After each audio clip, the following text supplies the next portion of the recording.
पहले दिन से कह रहा था तहरीक इंसाफ से मुज़ाकरात होंगे ही नहीं। इनका रवैया ऐसा नहीं कि ठोस और धमकियां देकर मुल्क का अरबों रुपए का नुकसान करके देख लिया। तहरीक इंसाफ वालों से कहता हूं कि अब बस करें, बहुत हो गया। कब तक ऐसा करेंगे? पीटीआई मुजाहिरीन के मुंतशिर होने के बाद इस मुतालिक आपको बताएं कि वज़ीर दाखिला मोहसिन नकवी डी चौक पहुंचे, फौरी तौर पर बंद सड़कों को खोलने का ऐलान किया।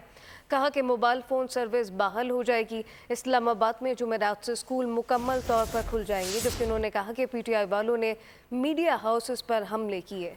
कभी मुज़ाकरात नहीं हो और उन्होंने वो धोन धमकी करके देख भी ली, सारा पाकिस्तान का अरबों रुपए का नुकसान करके देख भी लिया। अभी तो कोई ऐसी चीज़ नहीं है कि उनके साथ मुज़ाकरात है, कि कोई उनका ऐसा रवैया नहीं। मैं फिर कहूँगा प्लीज़, अब आपने कितनी दफ़ा इस तरह की चीज़ें करनी है। मैं इंशाल्लाह कोशिश करूँगा, डीसी साहब साथ हैं, इंशाल्लाह ताला हम कुछ कंटेनर्स रात को, कुछ कल सुबह में 10 और 11 बजे तक सारे चीज़ें। परसों से स्कूल खुल जाएंगे। नेट वगैरह का मोबाइल सर्विस का था वो वाला सुबह इंशाल्लाह रिस्टोर हो जाएगा। डेफिनेटली जो हमारे मीडिया हाउसेस के ऊपर जिन्होंने अटैक किया है वो सीसीटीवी वो ऑलरेडी मेंशन कर गए, वो ढूंढेंगे और हर एक के खिलाफ पर्चा देंगे, अलग-अलग पर्चा देंगे।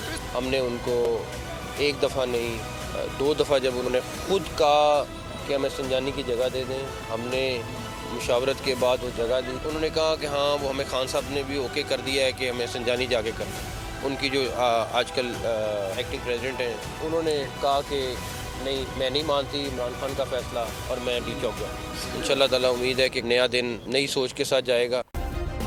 सब्सक्राइब करें और बेल दबाएं ताकि कोई खबर रह न जाए।